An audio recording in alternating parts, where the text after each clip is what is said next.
Hey, good evening, everyone, and welcome back. It's the SCB Steelers Podcast presented by DEK Roofing Incorporated of South Florida. We are very proud to be part of the Variety Sports Network, and the show is originating from the Bradshaw Bourbon Studio.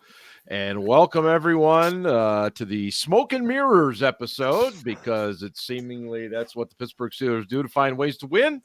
But that's what it really takes in this league. Just win, baby. Well, that was a Raiders guy. Anyway, Ian's here, Ben's here, Scarps is here, and boy, do we got a great cadre of loyal followers already in the chat. So welcome to all you, and welcome to everyone who listens. Melvin. Melvin's here. Melvin has returned. He gave me a very, very kind phone call while I was on my way to Pittsburgh last week, and just said how great our interview with John Harris was, and the whole show in general. So thank you, Melvin. John did a great job. Well, right. Yeah. That wasn't us. John kind of carried that interview himself. Well, absolutely. And I'm glad he did, because I would have run out of questions anyway. But we were very professional while he was on. You were. You guys were on our best behavior. Yeah, it was almost like a funeral for a while. It was like, wow, these guys actually do know how to read the room. And then once John left, it was like somebody. It was a shit show. Yeah, well, that's what it normally is. But hey, Steelers win 23-19 over the Packers. Now they'll play in Cleveland at 1:00 on Sunday, and we'll be playing a backup quarterback. In fact, it'll be a rookie, Dorian Thompson. What is it? Robinson. I was going to say Rainier for some reason. Must be thinking of cherries or something. DTR, as they like to call him. And if you're watching the game tonight while we're recording, the Ravens have a 21-10 lead at half on the Bengals. But the real story is that Mark Andrews, the tight end for the Ravens, left with a looks like a pretty significant ankle injury. And Joe Burrow, wow, shades of Ben Roethlisberger, throwing the ball and just immediately bending over in pain, kind of grabbing at his arm, wrist area, and went into the locker room. And he's apparently questionable, but didn't look good. And Lamar went down too. Lamar also went into the blue tent, and so it's been a really, really strange night over in Baltimore. But again, welcome everybody. We'll talk a little bit more about our game coming up. But anyway, great to have everybody here. And Scarps, if I'm going to give you an if, and I don't really like doing this because I had this question all ready to go, then Deshaun Watson was gone for the season. But let's do it. If the Steelers go in and win Sunday in Cleveland, do you take this team any more seriously? It depends. If this is another 16-13, 19-16. If they get to 19 points against this defense, I think I'll give them a pass. But I really do think it comes down to some context and a little bit of nuance in these games. Cleveland's defense is the best defense in the league. They are. Yes, they are, and they are pissed off. They are and whether we've talked about this. Bulletin board material is real. They are going to use this Deshaun Watson news to their advantage, even though it's their own bulletin board material. But they're going to use this to their advantage. They are not afraid to get in your ass, as I've said many times. They are not afraid to stack the box and make. And They're play not afraid one-on-one. to take a helmet and club you over the head with it. Whatever it takes. That was. Listen, man. We all talk about second chances, but that was. But here's what I think is going to have to happen. Kenny Pickett is going to have to use his arm to beat this team, and that is scary to me because it has been a long. Have we ever seen him actually do it? Yes, he has these game-winning drives on him, but I'm talking about he's going to have to make clutch throws all game to beat this team. That's what I think is going to happen, and it is a huge test for him. This is a huge moment for him. But if the Steelers eke one out 13-10, I don't think that changes anything. But if they win 24-10 or something like that, I might be like, okay. Yeah, I think that's a fair take. Because I'm the same way. You look at the way they could win, and of course the way they could lose. But Ian, how would you feel about this team if they go in and win in Cleveland? So prior to the Deshaun Watson news, when it looked like we were going to have to play, a pretty much full strength Browns team other than Nick Chubb, but they've filled in for him quite nicely, and a full strength Bengals team, I kind of felt like if we took 1 out of 2 in Ohio, that we'd have a really darn good chance of making the playoffs. Because if we came out of these next 2 games at 7-4, then you're looking at potentially only needing 3 more wins down the stretch to get to 10 wins, which with 7 teams getting into the playoffs for all intents and purposes probably gets you in, because a lot of other teams have to play each other still. Like, objectively, are we a better team than the Bills or the Chargers? No, but we have better records than them right now. And at the end of the day, it's not your PFF rating. It's not your SAS rating. It's not an NCAA committee ranking you that gets you into the postseason. It's your wins and losses. So I think we might be better than the Chargers. The Bills, no, but I'm just going to throw that out there. We're better than the Chargers only because Brandon Staley's their head coach. I don't know. That I've seen a number of instances going back and looking at Justin Herbert where he had opportunities to win games. Their defense is pretty awful too. They're not good. But hang on. Stands. All right. If we get 1 of 2 in Ohio, I really like our chances to make the playoffs. I get that. Yep. Ben, the Justin Herbert thing just is that I've seen where he had multiple opportunities to get a game-winning drive and he hasn't come through. And the great quarterbacks, that happens for them. And the bad ones, okay, he's not bad. He's incredibly talented. It's just really weird, okay? It's really weird that a guy who's that talented cannot win games. He's the sub-500 quarterback as a starter. He's actually 500 and he has 14 game-winning drives. But I agree, I agree that this year he's not risen in his moments. He has 14 game-winning drives. You didn't hear me?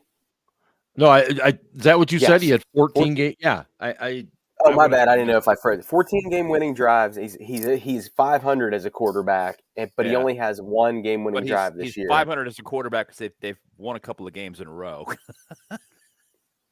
And I mean, we all can't be Kenny Pickett here, Yeah, right.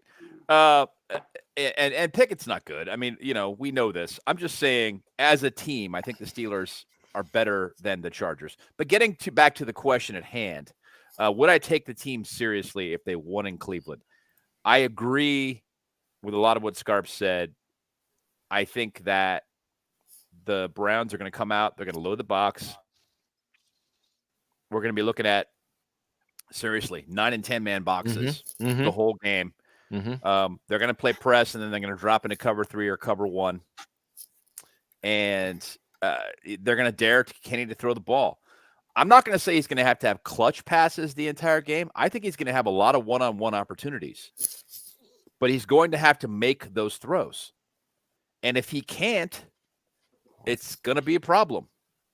And the Steelers are not going to win this game. It falls down to him this week. And, yes, the Browns have got something to prove. They want to prove that last game was a fluke. There was a pick 6 by Deshaun Watson. There was a fumble by Deshaun Watson that was returned for a touchdown. Right. There were six sacks in that game. 6. Okay. You can argue all you want about TJ Watt being ineffective. The guy had a sack, 4 quarterback hits, 2 tackles for loss, and he returned a fumble for a touchdown. Yes, they minimized his impact because they kept doubling and tripling him and chipping him and going all the way. But it just created opportunities for the other guys in the team. And the Steelers had 6 sacks in that game. Okay. I'm just saying if they come at us that way again, Yeah, it'll minimize TJ. He won't have as much, but it's going to open up things up for the rest of that D, and it's not going to be easy. I also don't think that the thing we're going to have trouble defending this time is the pass. Excuse me. I think it is going to be the pass, not the run.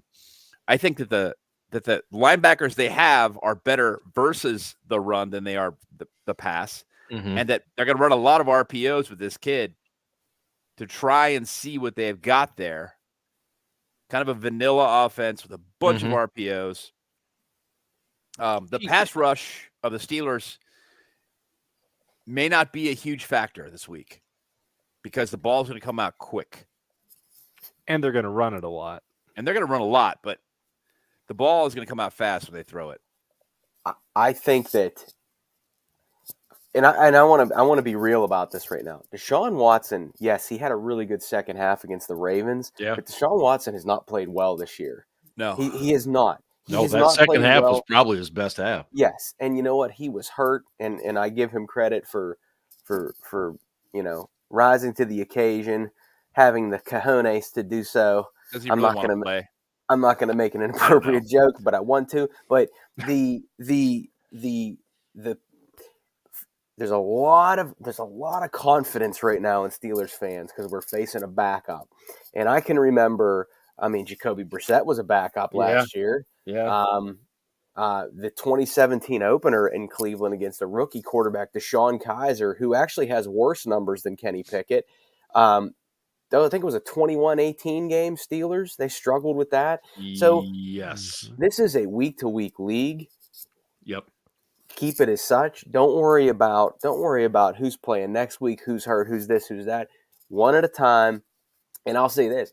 I think they have an advantage by starting DTF. I'm sorry, DTR.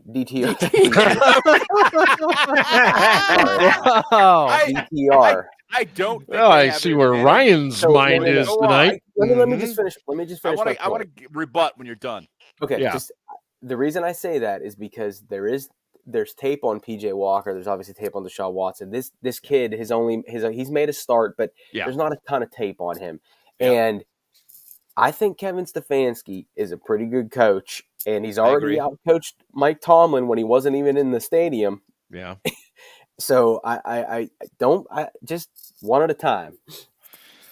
Okay. Yeah. To your point, real quickly, I think those teams that we mentioned before when we were talking about backups beating the Steelers,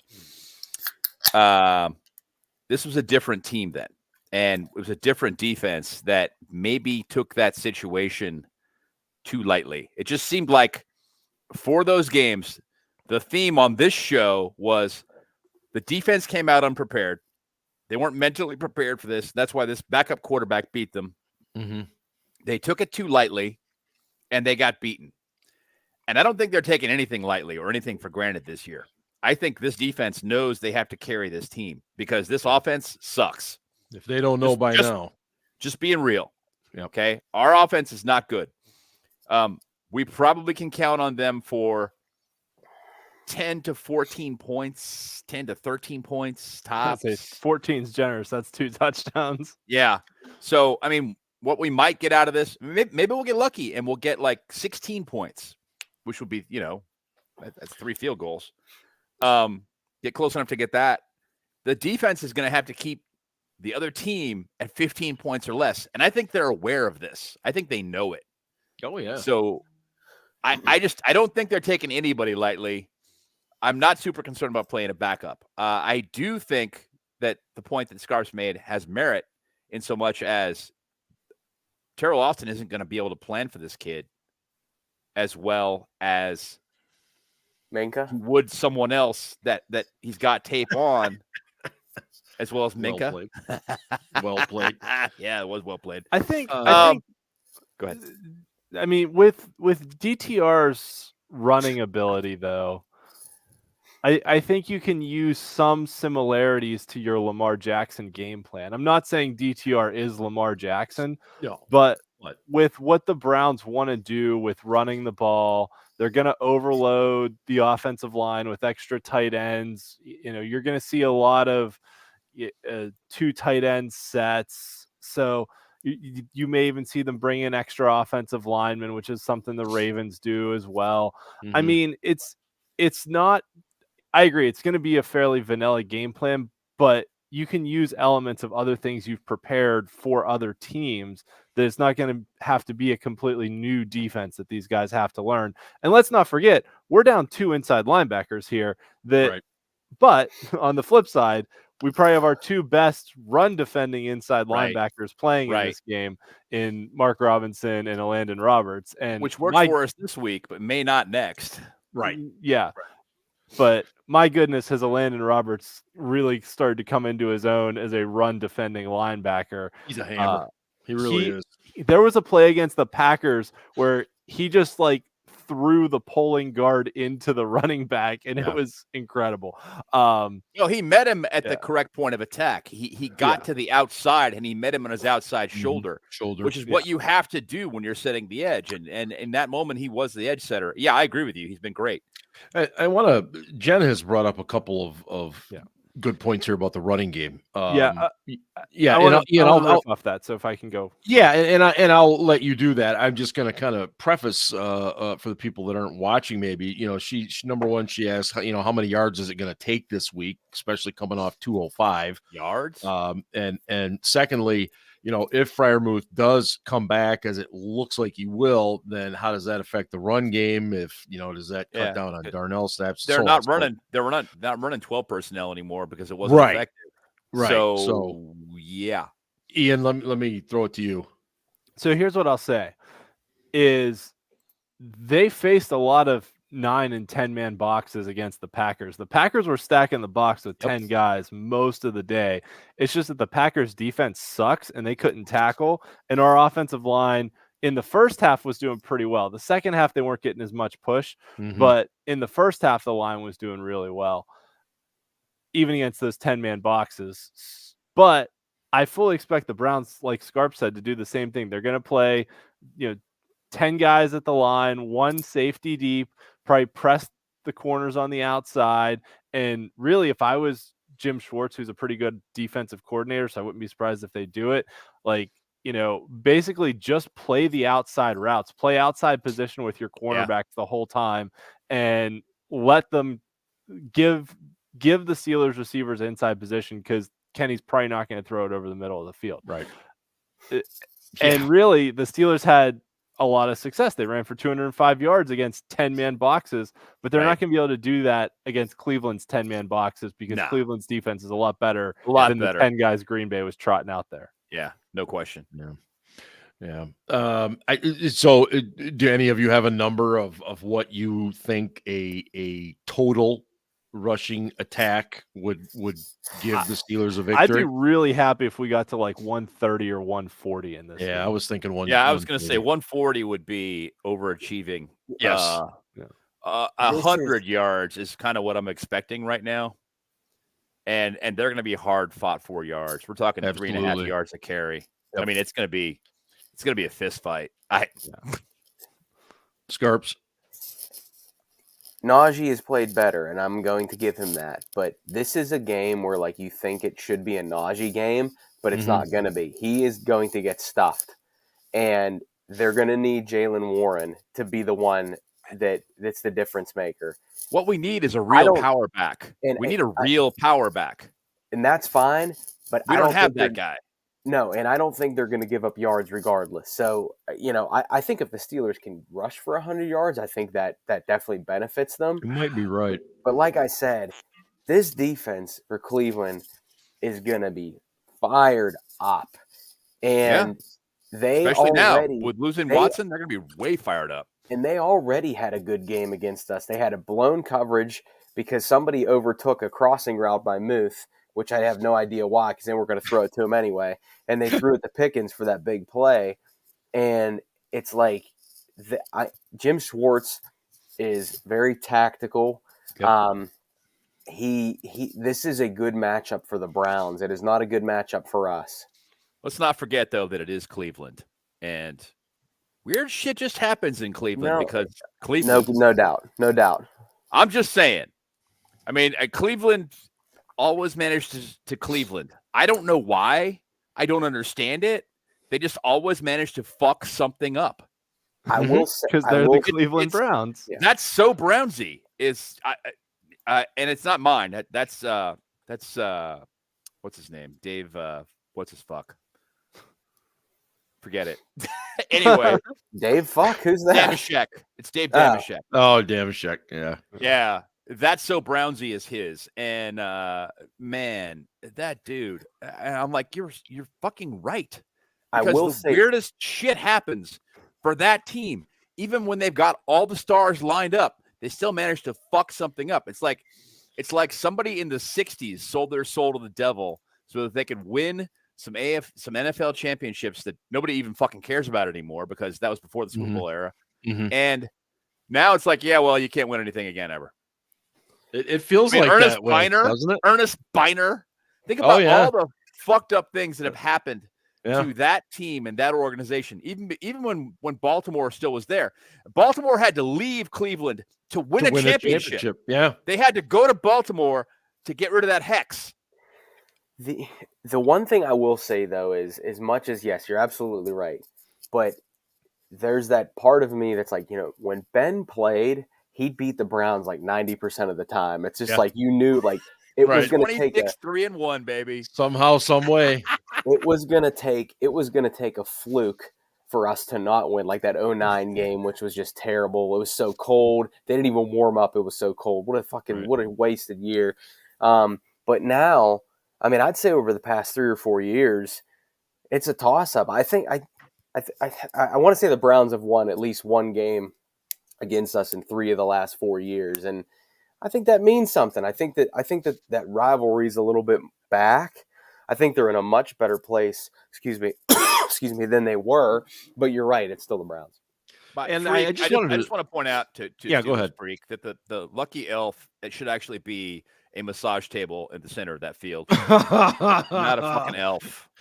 So instead of elf on the shelf, elf on the massage table. Yeah, I mean, when you mortgage your entire franchise on I'm going to say it, a fucking scumbag like that, and guarantee him $230 million, and then the dude doesn't even really want to play. Does he want to play?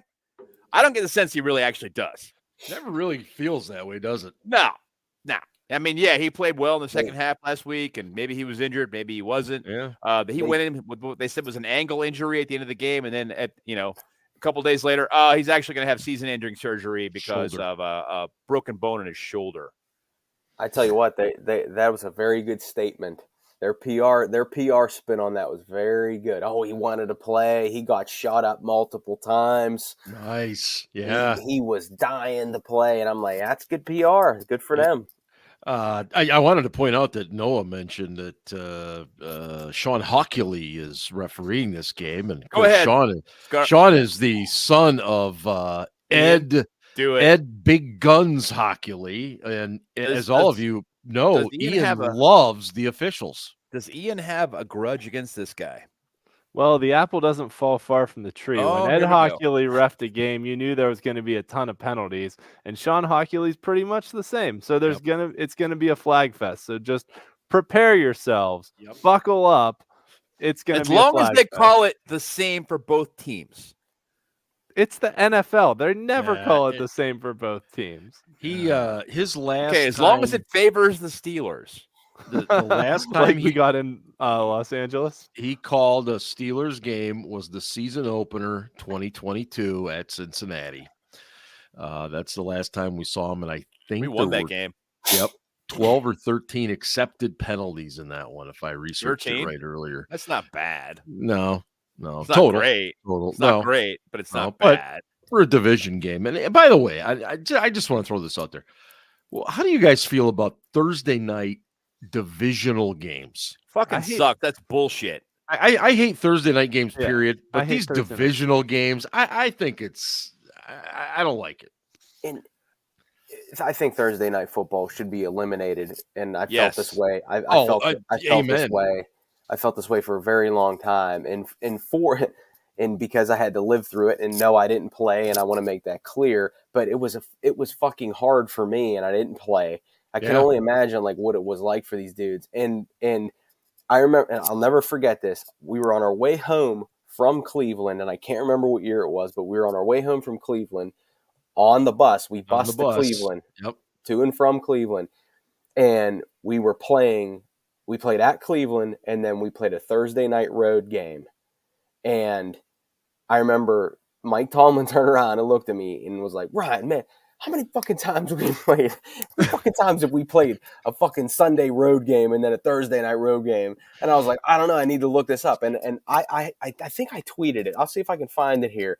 But the only other team in the league that had even done it one time was like the Packers or some shit. And the Steelers had done it like 3 out of 4 years. He had a point, and it hasn't happened that much. But I remember it was, you know what? It was 2016. We played at Cleveland on a Sunday, and then we played Thursday night at Indy for Turkey Day. So it was even more miserable because we fucking couldn't be home with our families. The night game, and it was like, oh my god. Anyway, but it sucks. It sucks ass. Yeah. I look at how important these games are, and I hate to see it Johnny come down to something like that, you know. And let's be honest, if it turns out that Andrews is down for a significant amount of time and Burrow is, people are just going to scream more about these games on Thursdays. Granted, Burrow I think came in already hurt, but no, I understand trying to give Amazon a good game on Thursday because the slate of games that they have for Thursday night is shit. Yeah. Okay, I get it, I understand it, but a divisional game on a short week, that's bullshit.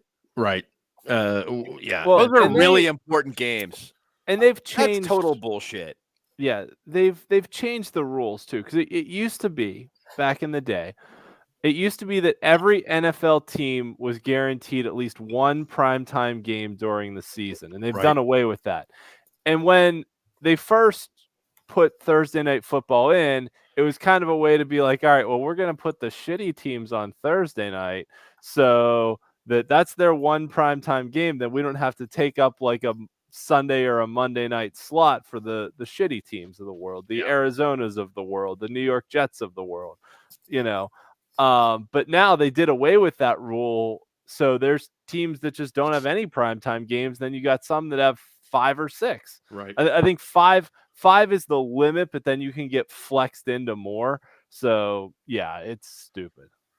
Yeah, and speaking of the flex thing, we still don't have a definitive start time for the Indy game, which comes up in a few more weeks as well. I think it's a week 15 game, and you know, I don't see any reason why that won't be a 1 o'clock game right now. But then again, you never know. But the couple of powerhouses in Indy and the Steelers. Well, but by that point. Steelers, By that point, it could be just another game, or shit, we could be leading the damn division. Who the hell knows? I mean, it's just. I mean, the AFC North was trying to be the first division to send all of their teams to the playoffs.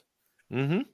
But it could still happen. Still happen. Maybe the Bengals fell behind last week, and now Burrow's hurt, and they're about to lose. Apparently, this week, so it's not looking like that's real promising at this moment. If he's down for a significant period, they're in deep trouble. Yeah, they're toast. Yeah, I mean, and they started out bad, and this is just another Burrow injury, and he is. Well, I don't want to say he is their offense because they have Jamar Chase, and that guy is guy's amazing. Mixon has played very well tonight. Mixon has a pretty good line in front of him, but he's a talented kid for being a scumbag. Well, there's that. But yeah. Scarps, do you think this game coming up on Sunday is the biggest game yet for Kenny Pickett? It's the biggest game until the next one. Well, that's why I paused, because they're all big, but it is the biggest game this week for him. Perfect. It is the biggest game this week for him, but I will say that even the biggest sunshine crew is starting to have their doubts about what he's capable of. You know what, dude? They're going to come back. They're going to come back. I've seen a lot of sunshiny posts after Tuesday. Casey will touch on this for sure. The Sunshine Crew came after Scarps this week, and actually it was pretty entertaining if you weren't Scarps. The fucking Browns, the Browns Sunshine Crew came after me because I supported Baker Mayfield, which is one of the wildest things I've ever. That was funny as shit. But you know what that is? That's them admitting that you're right.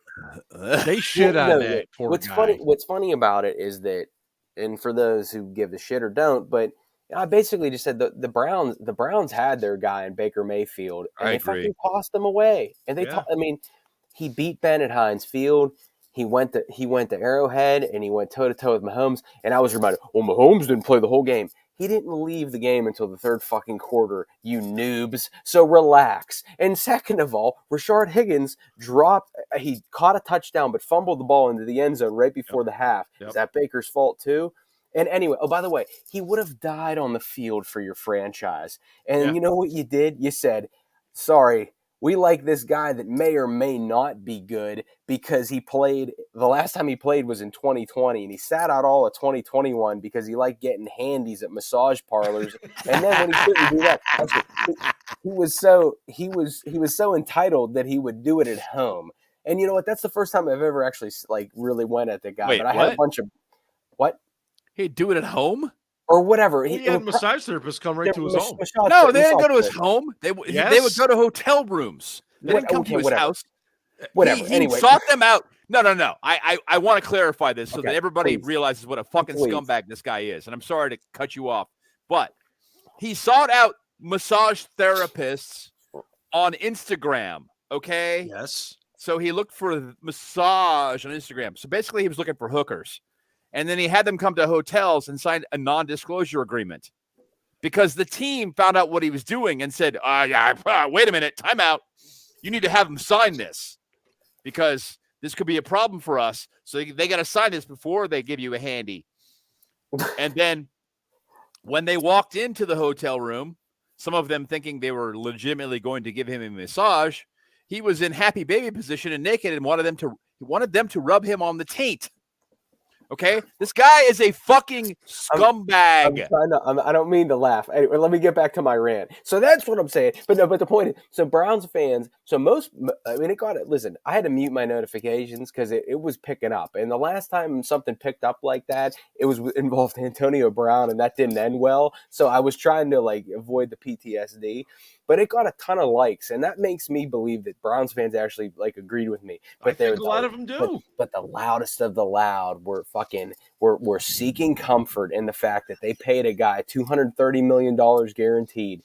And I even said, I was like, I feel bad for Browns fans. They didn't hand over the money to Deshaun Watson or whatever. Right.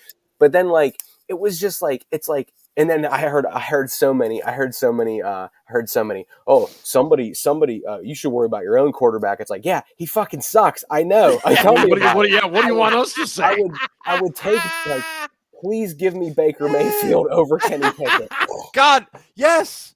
It was give me Derek Carr. And Derek Carr's not good. But I'm on. The Saints look bad. I'm on your side. Yeah. But Buccaneers aren't out of that division yet. Here's what I'm going to say. I'm getting housed right now for saying the word taint. Fuck you, Johnny. There Moving on. we are. I'd like to, for the record, 34 minutes in. Thank you. Go ahead, Ian. Okay. There are 4 possible factors with Kenny Pickett right now. It is possible that all 4 are true. The one thing I can definitively say is all 4 are not false. At least one is true, but a lot of whiskey. That's true. I don't know how many are true. Number 1, as Ryan said, it is possible Kenny is not very good. Number 2, it is possible and probable that the coaching is so afraid of turnovers that they have coached all the aggressiveness out of him, and he's not even looking for more than a half second down the field before he checks it down. Mm-hmm. It's 1 and 2. Number 3, the scheme is not designed to get guys open. The scheme is just we're going to send receivers out there and, we're going to run the exact same friggin' play action boot right that I saw on NCAA Football 2004 with Larry Fitzgerald on the cover. So that play worked. So we're going to run that one 3 separate times and have it fail all 3 times. Not wrong. Or we run the same like Yankee cross play every time on 3rd and long. Okay, but all of those things are true. So hold on. I haven't got to number 4 yet. Yeah. Which is number 4, that Kenny's not allowed to audible or change the calls. So again, even if he gets up to the, okay, but like I said, I don't have enough information. I'm just an observer, right? Mm-hmm. I'm not in the room preparing for the game. I think all these things are true, but I don't know for certain. So all 4 of those things are true. Okay. All of them. I said the only thing I could say definitively for a fact was all 4 are not false. It was possible that all 4 were true. Is it possible for him to remove any of those 4? The easiest would be number 4 to get the ability to audible at the line when he sees something that's like other. I think all he can do is slide the protection. Like that's the only thing we've seen him do. I think he can slide the protection and he can send hand signals to his receivers, and he doesn't necessarily, need Canada's permission to do so. He can just say, "Hey, listen, when I see this, I'm going to give you a hand signal, and I want you to run this route." What about number 1? Can he be better, or is this it? Yeah, no, he can be better. He has to be more decisive. There was a play I tortured myself, and I was at the game, so I didn't see as many replays as we saw on TV. All that. There was a play where he took a sack. They had the ball in plus territory, like just across midfield. Mm-hmm. Pickens ran a double move. Pickett was looking Pickens' direction when he made the double move. The safety was in the middle of the field. If he puts that ball up right there on Pickens' outside shoulder and leads him, that's an easy touchdown. That's 6 points hands down. Mm-hmm. Yeah. And he hesitated, but he was staring that way, so the safety started to come over, and then the protection broke down in front of him, so he had to scramble out of it and wound up taking a sack. But I just real quickly, I just want to offer a little bit of perspective here, okay? Yes, Kenny is missing open receivers, and yes, he should start abandoning what his offensive coordinator is telling him to do. But the reads are set in a certain order, and they're set by the OC. And the hallmark of the Steelers offense is a lack of flexibility on the part of the players. They get off the line.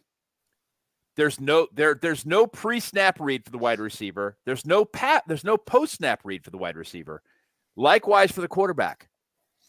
So it's how many times have we seen a running back run to a gap that's closed when there's an open gap on the other side? Because that is where he's been coached to go. No matter what, you go here. Absolutely. There's no flexibility whatsoever in this fucking offense. That's terrible, but you're right. Should Kenny say, "Up your ass, I'm doing this"? Yes, he absolutely should. That's what Ben did.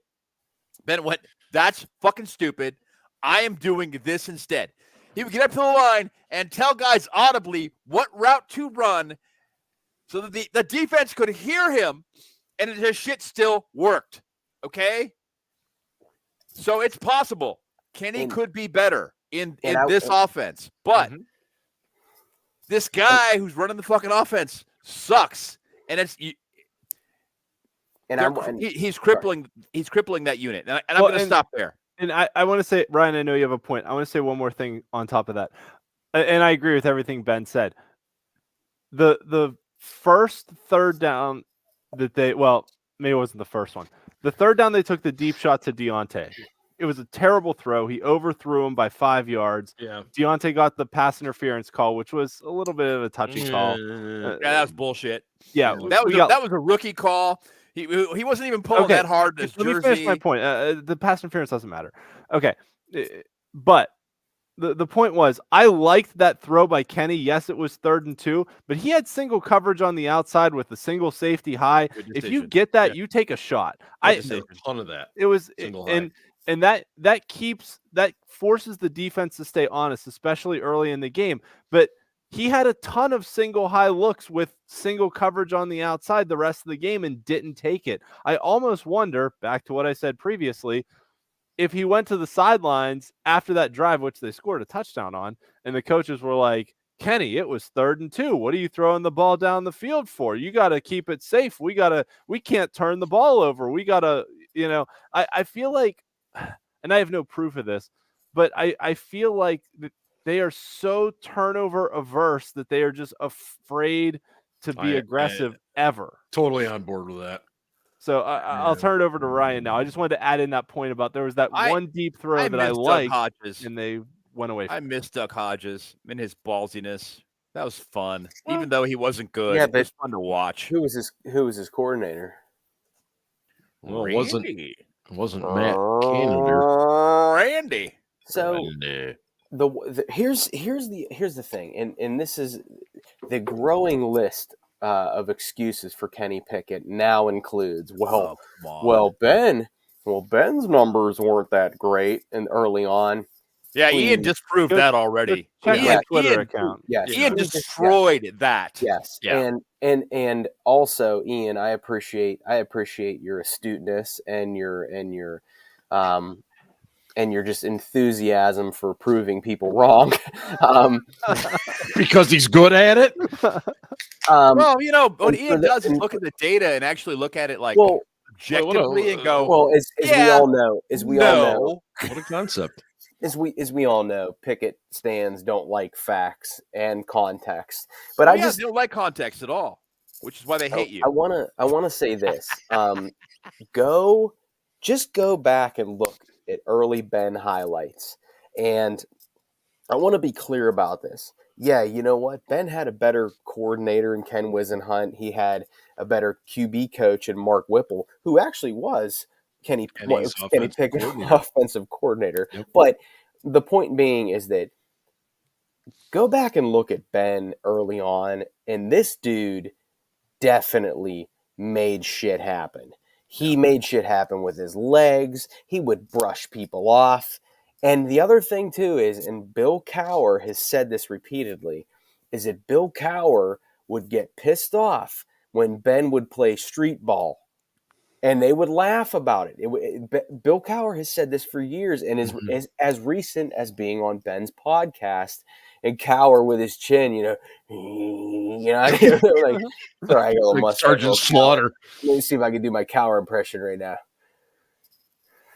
But anyway, the point being is that even Cowher was like, don't know Ben, don't go off script, don't play street ball. And you know what? It got Cowher his only fucking Super Bowl because Ben was a killer early on, and he was a killer late in his career. And he was allowed to stay aggressive and play his game. And exactly. It didn't matter. He wasn't allowed. He was told not to. He did it anyway.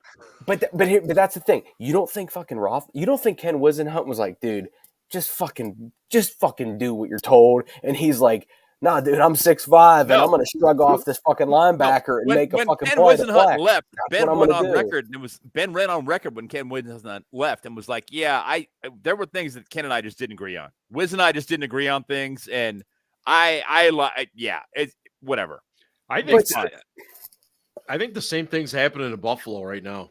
I really do with Josh Allen. I think they have really stripped his ability to just freelance, play some street ball, and I think he's not being aggressive anymore. To the street ball point that Snarps made, this is a thing that Ben did his entire career, and Tomlin referred to it as no more John Wayne. No more John Wayne. Yeah. More John Wayne. Ben looked at him and said, I only know one way to play, coach. Hey, you know what?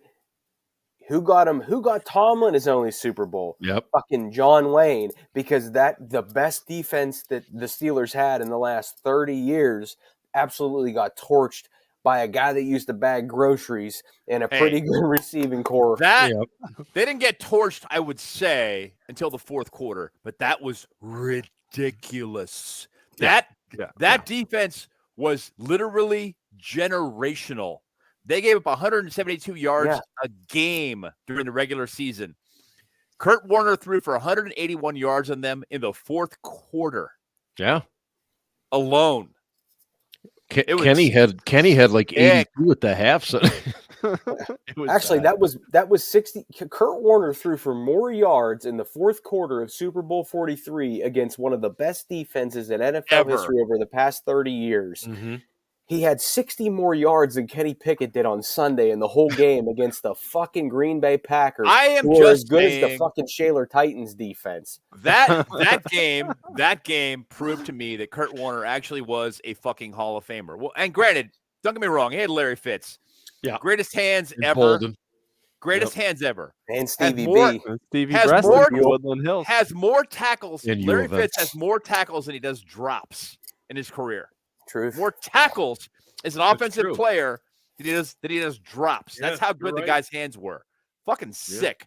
But still, that's a pretty goddamn good quarterback. One guy that we've been pretty hard on in this show is Patrick Peterson.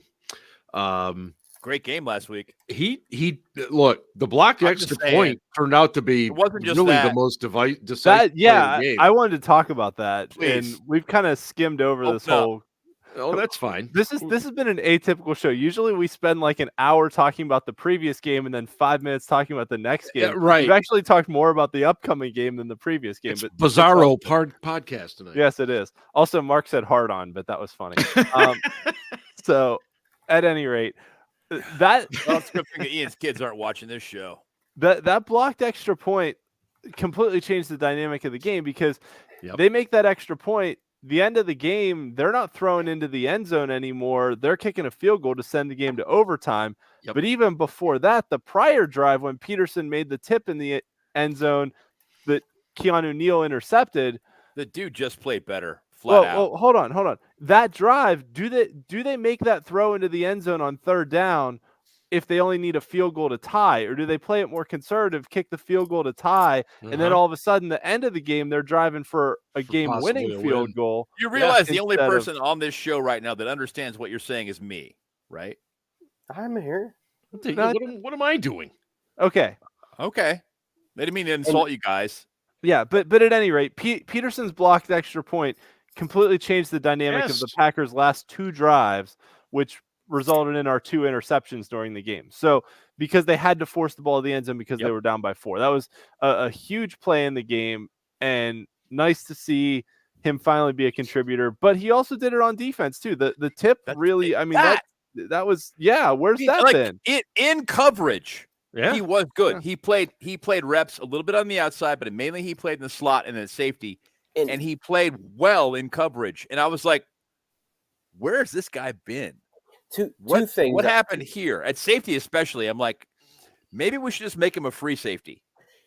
That was my thought when I was watching the game last week. Maybe they should just make him a fucking free safety full time.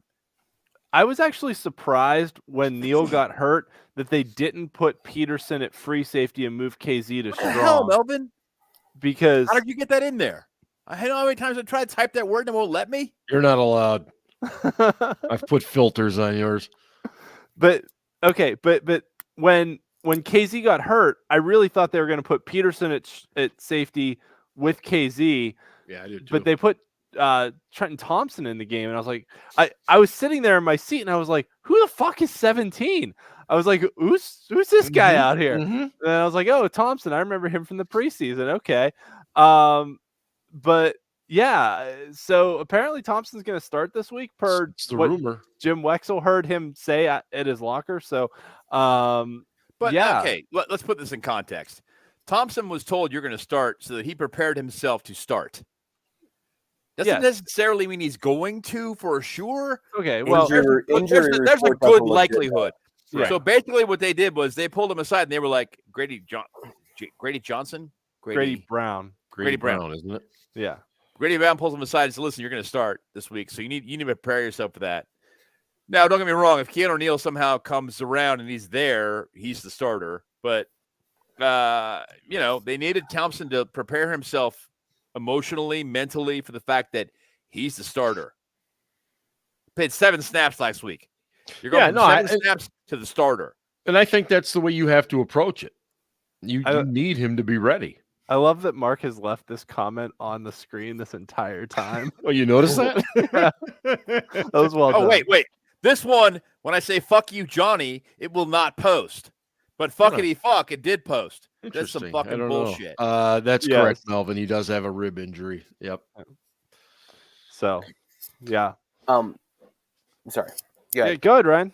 No, yeah. So, Claude, just to your point, I didn't mean grocery bagger in the way you thought. I was simply just saying that Tomlin is a defensive guy, and he had arguably one of the best defenses of the past 30 years, and they let him down. And if Ben didn't play the way Ben has played his whole career, they probably wouldn't have won that Super Bowl. Anyway, getting back to Patrick Peterson and how the Steelers have been fortunate this season. Patrick Peterson, yes, made a great play.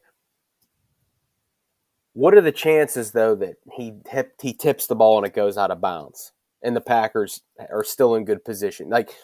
There are so many things that have happened. There are so many things that have happened this year, and I tweeted this earlier this week, but the Steelers are essentially the fourth most fortunate team in the league right now, and the three teams above them, one is the Chargers, one is the Giants, and one is the Packers. Fortunate? Really? I thought we were the fourth. We're the fourth most fortunate. So that's hard to believe, but okay. So you got the Chargers who are 4-5, the Packers who are 3-6, the exact inverse of us, and then the Giants who are terrible. So I sit there and I say, okay, Patrick Peterson, did he play better? I don't know. Is it part of fortune or what? Because how many times this year has Patrick Peterson looked absolutely terrible? Yeah. And he has one decent game. I'm just going to say, on tape, he looked good. I was surprised. I was shocked, especially in the slot. In instances where I was sure that a guy running a slot go route, actually a slot corner route, was going to fucking light him up. He looked good, and he ran stripe to stripe with the guy, and I was just like, wow, where has that guy been? And here's the other thing about this is you look at this schedule, and I know I said this earlier, it's a week to week thing, but they're realistically not going, if Burrow is out, they're realistically not going to face a half decent quarterback until week 17 at Seattle with Geno Smith, and then at Baltimore. So I don't know. Could be a backup if Baltimore wraps it up by then. Yeah, and I don't know what to. Baltimore's about to go to 8-3, or we could be playing on Sunday night for the division title. Who knows? Yeah, also true. The range of possibilities here is ridiculous because which is the cool thing about the NFL. Yeah. It's just the possibilities are we could either. Any game we go into from here on out, I was looking at our schedule and I was like, lose every one of them. I could see us winning that game, but I could also see us losing that game. Question. It's like every game's a coin flip, and it's just, but you can't argue with the fact that Scarps has brought up that Mike Tomlin over time has found a way to win these games. Every other team has these regressions to the mean that it's like you win so many one-score games, you're going to come back down to earth, the next year. We've seen it with the Giants and the Vikings this year. 48-22 the last two seasons and one-score games. Yeah, it's insane that it's like that the meme from Breaking Bad, he can't keep getting away with this, but he does. He keeps doing it. And it was funny because before the game, the people that sit around me at the stadium kind of know that I'm a stats guy, and because I can't help myself, I just spout stuff off during the game. And I said before the game, I was like, if we can get to 24 today, I don't think this team can score 23 because I don't think Green Bay's good enough. And Jordan Love made some throws I didn't think he was capable of making. Jordan Love's good. He looked really good. Impressed with him. Is Jordan Love better than Kenny Pickett? Yes. Yes. But and honestly, it's amazing. Yeah. So but at any rate, what I was getting to was that did hold true because they only scored 19. But after the game, just because I couldn't help myself, because it was another one of those like, I can't believe we friggin' won this game. I was kind of just like, it's never, or, you know what? It was right towards the end of the game. Like, I think it was the last time out. I was like, it's never easy. And I was like, fuck, even when we were good, it was never easy. And someone like sitting down the road from me was like, you know what, dude, you're right. Even when we were good, it was never easy. Like, it's never. Well, the NFL loves this. Are you kidding me? They don't want 30 to 10 games every week. They love this shit. But like, look back at the 2008 year when we won the Super Bowl, which granted we played a lot of really fucking good teams that year. Yeah, it was a hard schedule. It was a really hard schedule, but there was a lot of close games that year too. Yep. It's never easy. So for us, I don't know. For other teams, sometimes it is easy, but for us, it's never easy. No, and here, I'm not going to discredit that, but I do want to say that how has that helped us since the start of the 2017 season? What? In terms of getting to the postseason and winning in the postseason? I would just tell you, like honestly, since 2019 on, this has not been a good team offensively. They're just not good. Like, you had Ben for a couple of years there, and you wanted to believe because it's still Ben. So, blah, blah, blah, and it's Ben, and he'll drive us down. There are 2 minutes left, and we're close, so he can win games. Yada, yada, blah, blah, and he's Ben, so you're trying to give him those last years. Mm-hmm. But this has not been a good team offensively since, well, really not a good team offensively since 2018 at all. And then 2019, awful. And 2020, all those years since, not good offensively, right? So we're love being you, Melvin. honest, thank you. Right? And I don't make shit up like Carissa Thompson, just so you know. Yeah, I know. Whoa. Scarps totally makes shit up as he goes along. No, about all of us, but everything else is actually true. But the rest of us, he makes up. The three guys in this show, he makes shit up about. So when he's talking shit about us, he's lying. I just want you guys to know that. Casey will talk about Carissa Thompson later, but I've worked with Carissa Thompson many times. She's wonderful, and she absolutely. That was a stupid, candid moment. She absolutely fucking used the information that she asked about. So, like, I think she was just no. I want to be serious. Like, I think she was just probably having a little bit of fun, like, on a podcast. Yeah. Maybe she had a couple fucking 8% Surge White Claws. I don't know. Are you drinking the 8% Surge White Claw right now? No, I got the Rancher. So this is my new favorite. You got ranch water, don't you? Ranch water, but this is the margarita version. It is really good. Okay. But I'm about to get another one before Casey. Tell your wife she's actually in a lesbian relationship, just so she's aware. I mean, it's 2023. We can do whatever, it's fine. Oh my God! Cut his mic off. Cut his the mute. No, I'm just teasing. But no, Carissa Thompson. I think she was just having a little bit of fun and maybe said something like, she's stupid, and she's gonna get roasted and fired eventually for it. And fucking Andrea Kramer's on her fucking high horse, and it's like red breast. You know what? I love me some 12-year red breast. Mark, red breast is amazing. Yeah, you love some red breast? I did. It's fantastic. It's delicious. That is the smoothest stuff I've ever had. Yeah, it is. It is very tasty. Yeah, Irish. I eat it. Good man, Melvin. Good man. Ben, has Chuks Okroafor played, has he started his final game for the Pittsburgh Steelers? Probably. But let's put this in context, okay? Yeah. They were going to put this kid on the field.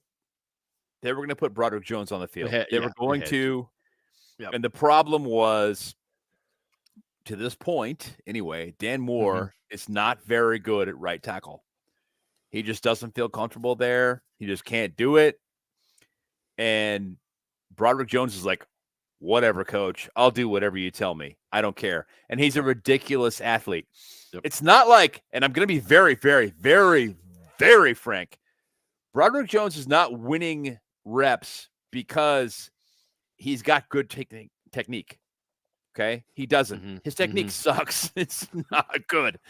But he's a ridiculous athlete. So he keeps winning reps because his athleticism is so fucking good. He doesn't even hold run blocks for that long. I mean, he's bashing the shit out of guys. He doesn't have to when he's throwing guys to the ground. Right, when they're getting tossed to the side. He's bashing the shit out of guys, but he's not holding run blocks that long or getting himself to the next level after he hits that guy. Like, so he takes one guy out, but then he's off balance, so he can't get to the next guy. So this is a question of just a young player in maturation. He's going to be ridiculously good. Yeah. If the Steelers are smart, he's our left tackle for the next forever. Because this kid is ridiculous. But this year, it's going to be Dan Moore at left tackle and Broderick Jones at right. And they were going to play Broderick Jones no matter what. It was going to happen. And Tomlin found an excuse. Right. Because Chuks said some shit on the sideline about the play calling. And God damn it, he was right. They call the same fucking plays over and over and over again. He was right. He was right. Yeah. Fucking bitch about it. And they were not averaging good runs, and they kept calling the same fucking plays again. And he was bitch about it. And I honestly, I don't blame him. But by the same token, when you got a kid behind you who's looking to play, and the coaches are looking to play, you don't fucking do that, because Tom will go, oh yeah, well that's fine. We'll play this kid in your place, and guess what? No drop-off. None. In fact, some people are going to be like, yeah, that's good.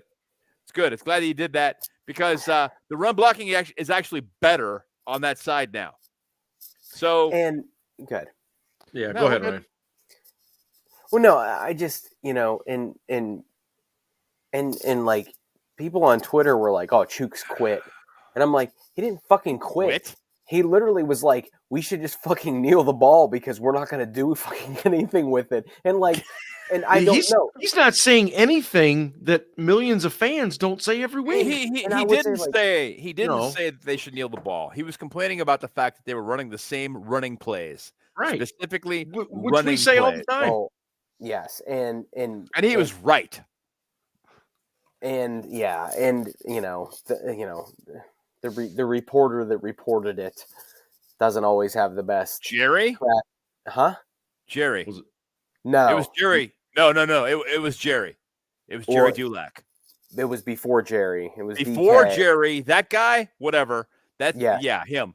But Jerry Dulac specifically said what he said was that the run plays when they were down in the third quarter, 17-3, being exactly the same, we're down. These run plays aren't fucking working, and he keeps fucking calling them.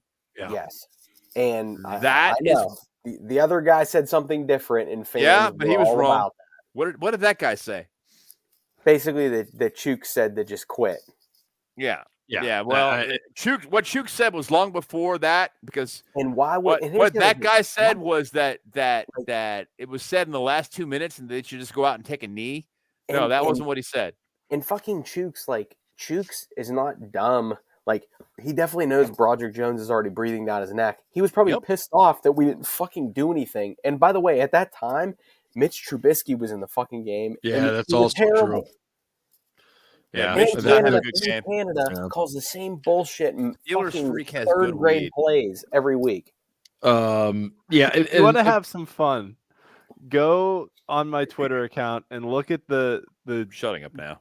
The two play diagrams that I posted of, the play action rollout play and then the third and long crossing pattern play, and then go watch the tape of the game and see how many times those two plays show up, because that's not fun. It's not fun. Yes, you're right. You are correct. That is not fun.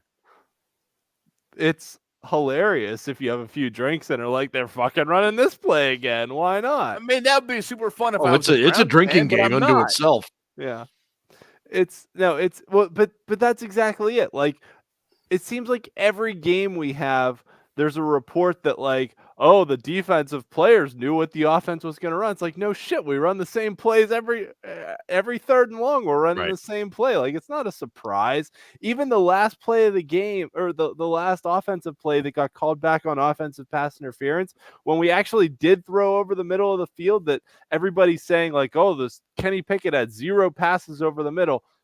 Technically, that's correct, but the one completion he did have got called back on offensive pass interference. It was still the same middle crossing route. It was that Calvin Austin ran into the guy covering George Pickens, and Pickens was wide open. Yep. So it was still the same damn play. It's not a surprise.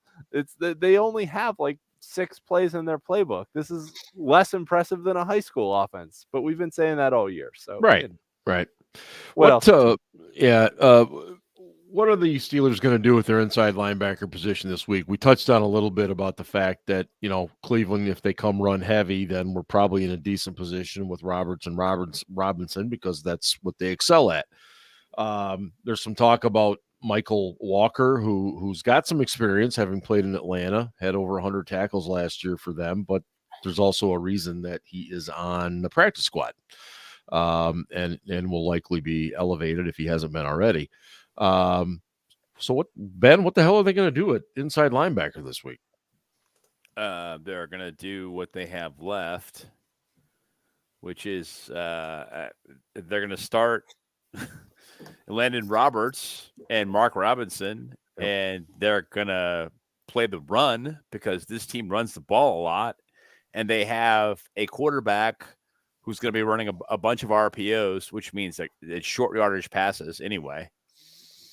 So it's fine this week. It's fine. But next week versus the Bengals in a different offense, even if it is a backup quarterback versus a different offense, it's going to be it's not going to be effective. And we're all going to come out of this game, I think, fired up, having won a divisional game, and I think we're going to win. Not by a lot, but I think we're going to win. And I think that fans are going to be talking shit, yada, yada, going on. But you got the Bengals. They're going to have a little mini bye. Gives them more time to prepare for the Steelers. Yep. They can watch the game real time. They can watch the tape after the fact. They can watch all our tape before that for 3 days. Gives them more time to prepare for the Steelers. And on top of that, I just don't think that the Steelers defense, as currently constituted, is ready for that team.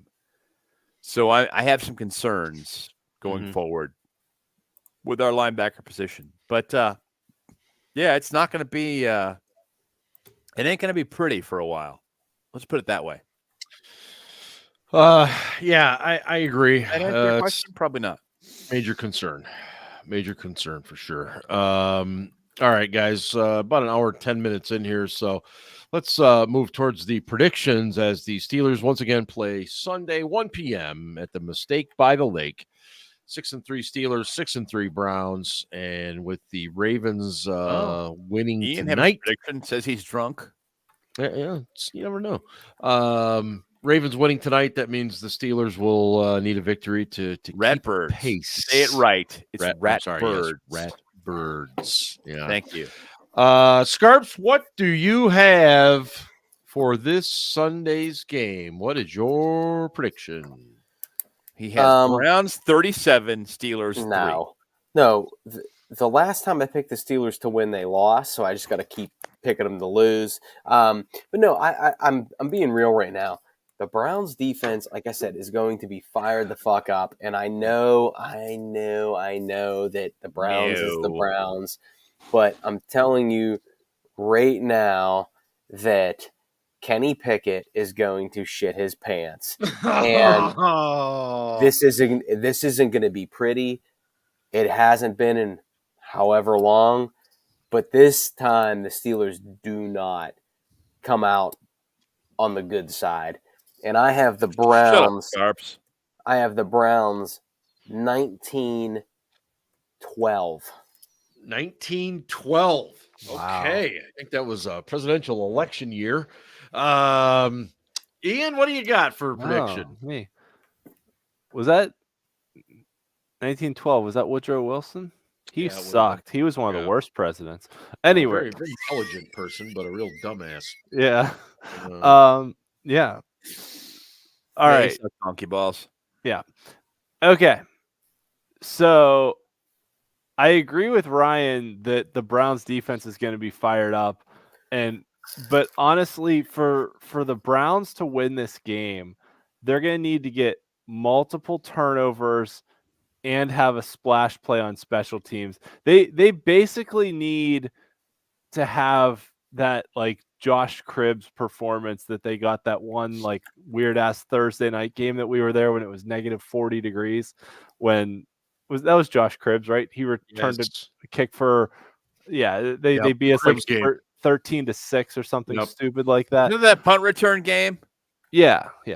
Oh, dude, that fucking sucked. Yeah. So yeah, they basically need that to happen to win. Looking back at the first game we played against them, Watson was bad, but they really didn't run the ball well after Chubb went out, with the exception of one long run by Jerome Ford where he took it to the right and then cut it all the way back to the left and scored like a 70-yard touchdown because we didn't have backside contain. I think they're going to run the ball a lot. We're going to have to play good run defense. But I don't know how well we can move the ball against their defense either. Their defense is really darn good. Yeah. So, and Jim Schwartz is a good defensive coordinator. I think it's going to be, like we said, a low-scoring slugfest, a rock fight, as Ryan likes to say. Yeah. So I'm going to go. But that being said, for some reason, the Steelers team has been able to get turnovers at key points in time. Yep. So, and I think the Browns are starting 2 backup tackles. Is that correct, against Highsmith and Watt? So I'm going to go Steelers 19, Browns 13. Okay. So I almost went 1912. I almost went 1913, but I almost went 1916, but maybe 16-13. I'll stick with 1913. It's a field goal fest. All right. Okay. Ben, what do you got for a prediction? Again, close game. Bet the under. Actually, I don't know what the under is, but I'm gonna. It's like 36. It's ridiculous. Yeah, that's high. Yeah. That's high. It's like for this Iowa game, Rutgers. That's high. I don't see it. I got Steelers 16, Browns 13. I just don't see either team being super effective on offense. You got a couple of good opportunistic defenses. Browns' defense is better, no question. Browns' offense, I think, is more prone to mistakes than our offense, which is like really averse to mistakes, which makes them not as effective, in my opinion. But setting that aside for the moment, I know. I'm just going to say it. I would settle for like one pick every 1 or 2 weeks for 1 or 2 touchdowns additional. Well, fine. This, 1 or 2 passing touchdowns additional on this offense. Now that would be a fine trade-off. I'd be fine with it. Like if Kenny threw a few more picks, but he got a bunch more touchdowns, fine. Anyway, setting that aside, I got 19. Excuse me, I said 16 Steelers, 13 Brownies, because they're the Browns, and it's just shit just happens because Cleveland. I don't know why. I don't understand it. Fuck you, Johnny. You're wrong. Drink. I just don't. I don't know. I don't get it. It's gonna be a close game. Yeah. I'll be stunned if this isn't close. I expect mistakes from both quarterbacks. I think what boils down to is which quarterback makes bigger mistakes, meaning do they fumble in the pocket? Do they throw interceptions? But do those interceptions get returned for touchdowns? Do those fumbles get picked up and taken all the way back? I don't know, but I think it's going to be ugly. It's going to be close. And Tomlin has already proven recently, and of course this year, that he just finds ways to win. So I will take the Steelers this week, 17-16. Yep. That's right. 1 fucking point? 1 point. I think it's going to be that nuts. Are we all buzzed now? Or is it just absolutely? Right. But we are just in time for the arrival of the late, great Mr. Casey Kasem. And hopefully he is ready from coast to coast. Casey is coast to coast, American Top 40. Hello, everyone, and welcome to the week that was November 16th, 1988. Our favorite correspondent, Ryan, is once again back with us, and he writes, Dear Casey, oh, Kenny, you're so fine, you blow my mind. Hey, Kenny. Hey, Kenny. That's, of course, Tony Basil. That's, of course, a parody of Tony Basil's Mickey, which is considered one of the greatest one-hit wonders of all time. No, it's not, but okay. Don't interrupt Casey. Kenny Pickett is a lot like a one-hit wonder, considering he's only decent for one quarter. Tony Basil also recently turned 80 years old, which is 1.6 more than Kenny Pickett's career passer rating. Kenny isn't having the best couple of weeks. His play has been poor and doesn't even come close to what a first-round pick should be doing. This whole fake it until you make it philosophy seems a little bit unsustainable. Then again, he could one day end up being like Carissa Thompson, who's just like Indiana Jones on the sidelines, making shit up as she goes.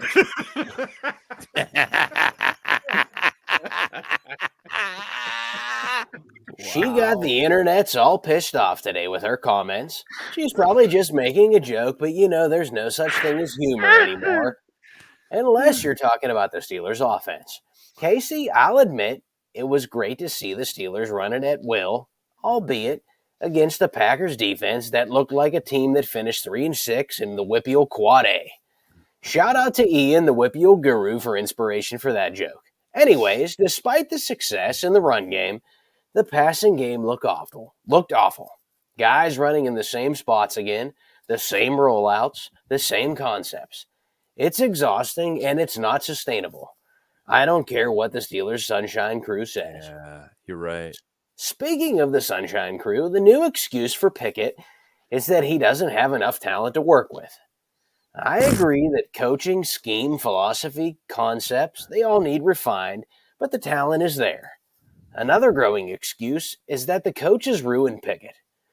Listen, I know he had one good season in 10 years at Pitt, and it was against a watered-down ACC, but that doesn't mean he was going to be good at this level. But hey, I get it. He's your boy. He is him. He is bad medicine. Well, Ryan, you're in for a treat. Up 3 spots this week to number 1. Here's Bon Jovi off of their album New Jersey, which is where Kenny Pickett is from. He's like, trying to pose as a Pennsylvania. Here's bad medicine. Wow. Oh, wow. Right. So I'm gonna take Melvin's comment and I'm gonna run with it. If we had a Hall of Fame for Casey entries, that one's easily top 3. That was a good one. A Hall of Fame worthy. That was a really good one. God forbid we ever get a talented quarterback again. It'll ruin this whole fucking bit. Hey, just a reminder that next week is Thanksgiving, and we do not want to interrupt your, family feuds and everything else. So, or your turkey comas. You're getting drunk with your friends from high school. That would be awful. Yeah, that too. Yeah. So we're going to go on Tuesday next week. And and it's possible there could be an overtime. Nah. Possible. I didn't say there was. I said possible. Probably not happening. As some do not have to work the next day. In any case, we'll see. But thanks again to everybody. We absolutely we love you guys. It's just incredible. Every single week you're with us, and we are really, really honored, flattered, all of those things. And I love that our listeners comment on my Casey's, right? Because apparently I've been lacking in the Casey department. Well, we didn't want to say anything, Ryan, but in your defense, I wrote one for you that you tried to read drunk off your ass in Atlanta. COVID, man. But the fact that he read it, that's true, while he was still drunk for the first time, actually made it that much better. He went into it cold and also drunk. That was actually a pretty good Casey, in my opinion. No, that was fantastic. I am just saying that was pretty good. I mean, it was so bad it was good. He could barely make out the Werther's original joke. He's like, I can't. Atlanta Scarf is still on the mend. Okay. I might not be fucking back until Atlanta Scarps is still at the Circle K. Oh God. Anyway, you guys got any White Claws? Thanks. Again. It's like you've got the tall boys too. Thanks, appreciate it. Oh Jesus! Now he's rolling. I'll never get this fucking show over with. By the way, make sure you check out the site steelcityblitz.com. Yes, Ian. Yeah. By the way, for those of you in Pittsburgh, go to Insurrection Ale Works. That's fine. I have more whiskey. Yeah, great little place. Ale Works in Heidelberg, technically. Yep. Which is about the size of a postage stamp. But Mark and I met up there. It's a hole in the wall. You wouldn't even know it's there from the outside. What's it called? Insurrection Ale Works. Yes. Ale Works. Delicious beer. Yes. Fantastic. Mark and I had a good East time Coast there. beer, though, so it's not quite as good as what we get here. But no, I had a West Coast IPA that was quite good. Yeah. Yeah, and I had two different hazy IPAs that were very good. Yeah. They did a great job. Well, good for you guys. Great job. Yeah. Well, piss off. Anyway, thanks so much, guys. Check out the site. Make sure you subscribe if you haven't already, and leave us all kinds of wonderful messages. We'd love to see those. And send all hate mail to Steel Dad. Yeah, I get all that anyway. But it's like Steelers freak. We need to get together someday and fucking spin some fucking vinyls. Spin some vinyls and spin some yams. Tommy, can you hear me? All right, we're getting out of here. Thanks, everybody. Have a great night. And as always, go Steelers. Ravens suck. Call God, see you, EUPU.